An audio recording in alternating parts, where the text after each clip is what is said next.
Bienvenidos a La vida mientras tanto, un podcast para narrar historias de vida. No pretendemos darte consejos sobre cómo debes vivir tu vida. Queremos contarte cómo viven su vida otras personas no tan ajenas a nosotros. Soy Alba Fite y os presento a Rosa Pardina, autora de las historias que va a compartir con nosotros en este podcast.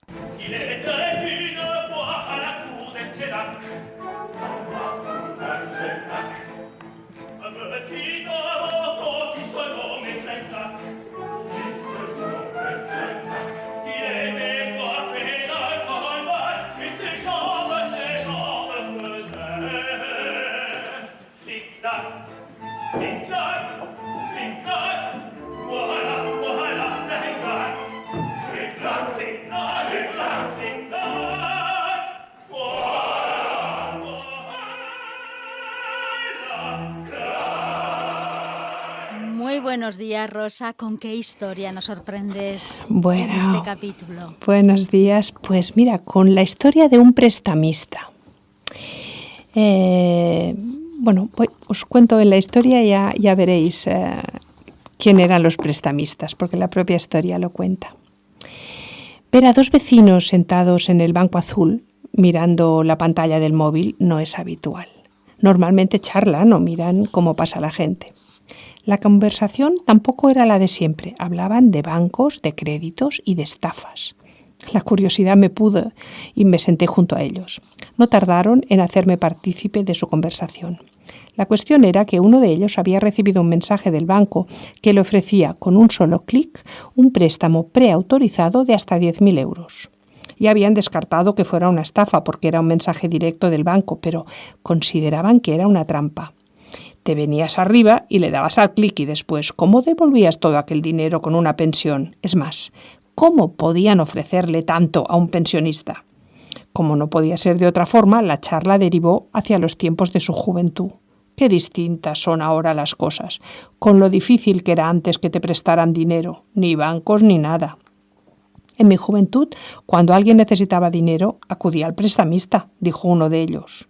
Aquello llamó mi atención y les pedí que me hablaran de los prestamistas. Me contaron que en la posguerra el acceso a los bancos en las zonas rurales era limitado y la figura del prestamista era muy frecuente. Se aprovechaban de la situación de necesidad económica de la población para prestar dinero con intereses abusivos. No a todos se les podía considerar usureros, pero la ilegalidad de la situación hacía que los acuerdos fueran verbales o escritos en un papel sin ningún tipo de garantía.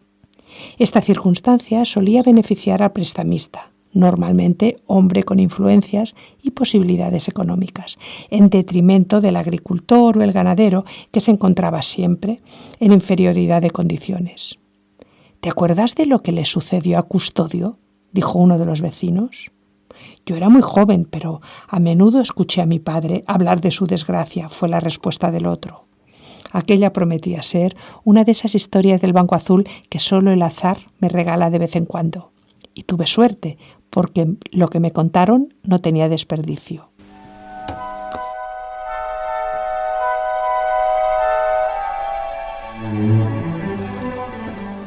La posguerra fue un periodo de devastación y dificultades en las zonas rurales. La subsistencia era una lucha diaria y el trabajo duro una necesidad. La alternativa para muchos era emigrar a la ciudad, pero Custodio ni se planteó esa posibilidad. Su padre había fallecido en la guerra y su madre, que se había convertido prematuramente en una anciana, dependía de él. Con solo 18 años, Custodio se hizo cargo de la pequeña porción de tierra familiar que su padre había explotado mientras vivió. Colindante a su parcela había un campo de regadío de considerables dimensiones. Nadie lo trabajaba porque su dueño se había marchado a la ciudad y Custodio anhelaba que fuera suyo.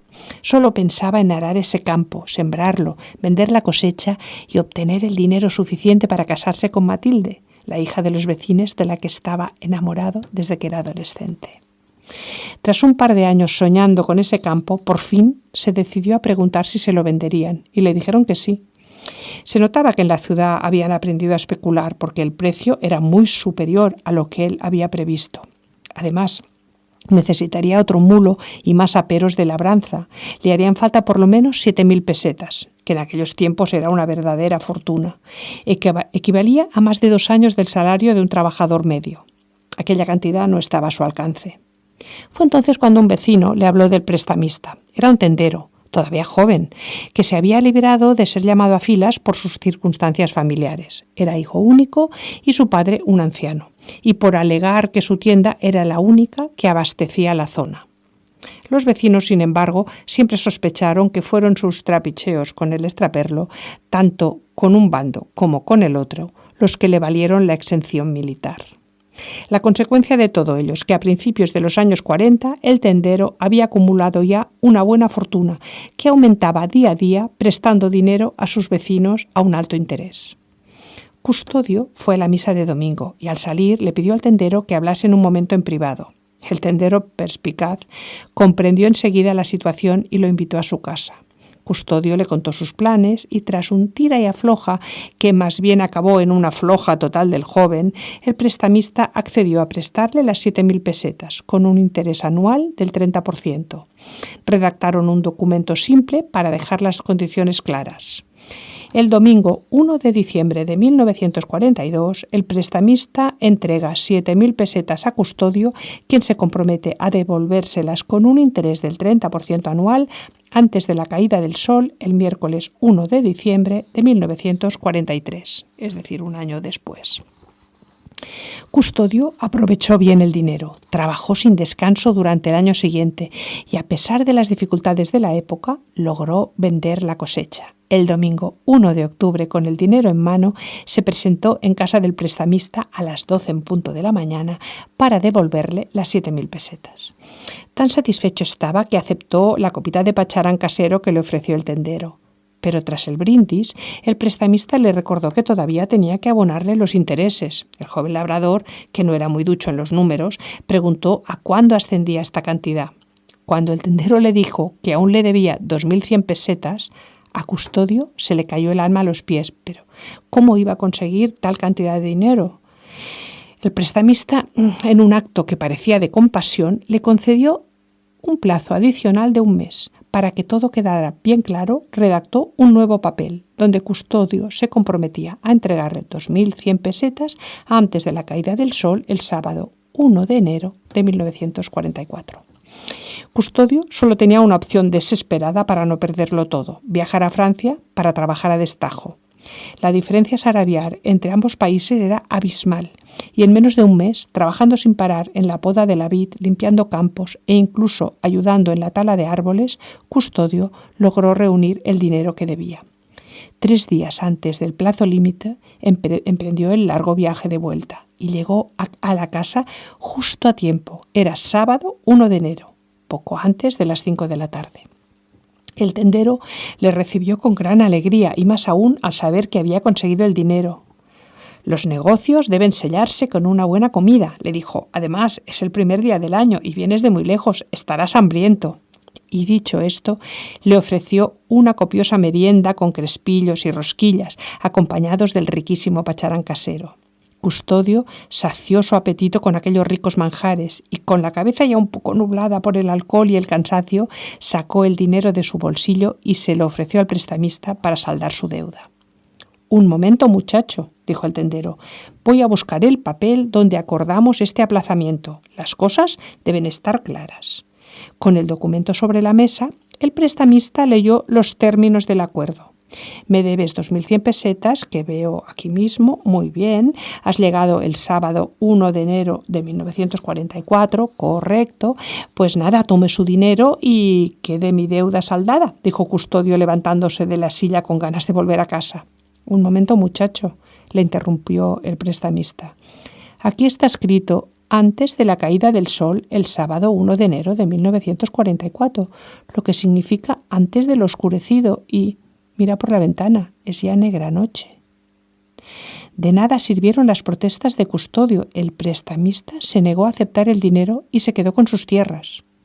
El joven se quedó sin campo y sin capital. Solo recuperó las 2.100 pesetas de su trabajo en Francia.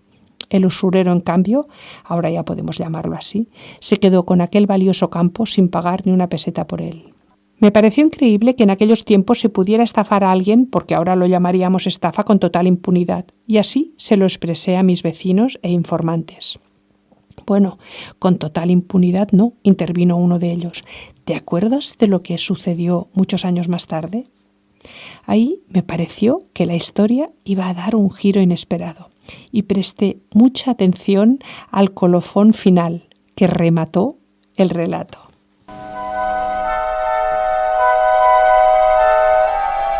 Han transcurrido 40 años desde que Custodio perdió su tierra a manos del prestamista.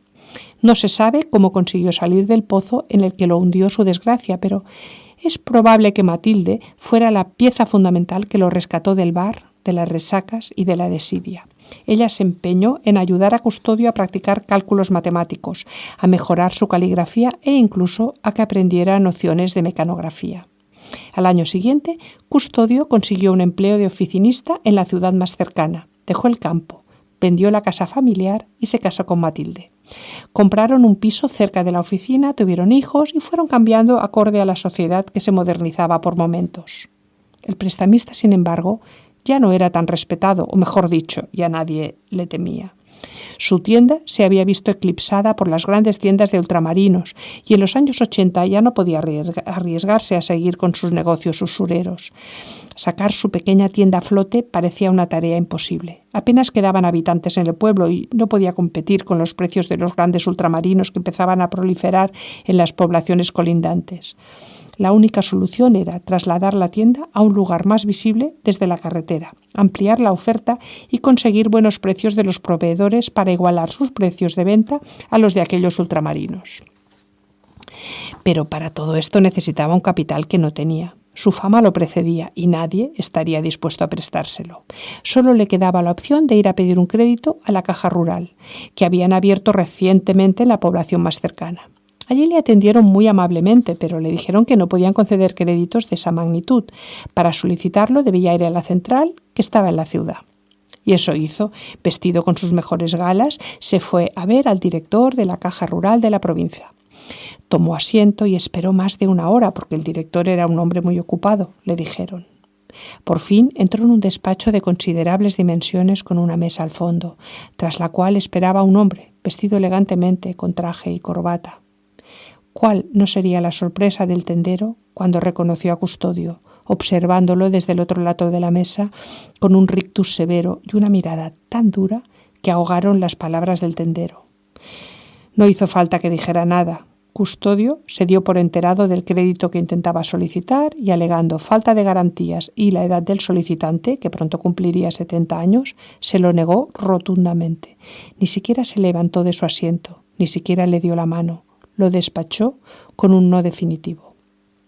Naturalmente, la noticia corrió por todo el pueblo. El tendero, que siempre había vivido solo, vendió su tienda y su casa y no tuvo más remedio que ir al asilo. Siempre ha sido costumbre en el pueblo ir de vez en cuando a la residencia de mayores para visitar a los ancianos y a él siempre lo encontraban apartado, solo, sin participar en ninguna actividad o charla. Jamás se había relacionado con nadie y a todos se habían acostumbrado a su carácter huraño. Al final murió solo. Lo hallaron sin vida una mañana al ir a despertarlo. Nadie reclamó sus pertenencias, su escasa ropa, que tuvieron que tirar porque de tan vieja que era no podía aprovecharse, y una caja llena de papeles que fueron a parar directamente al contenedor de reciclaje. Eran los contratos de los préstamos que antaño lo habían hecho rico. Aquello fue lo único que lo acompañó hasta la muerte.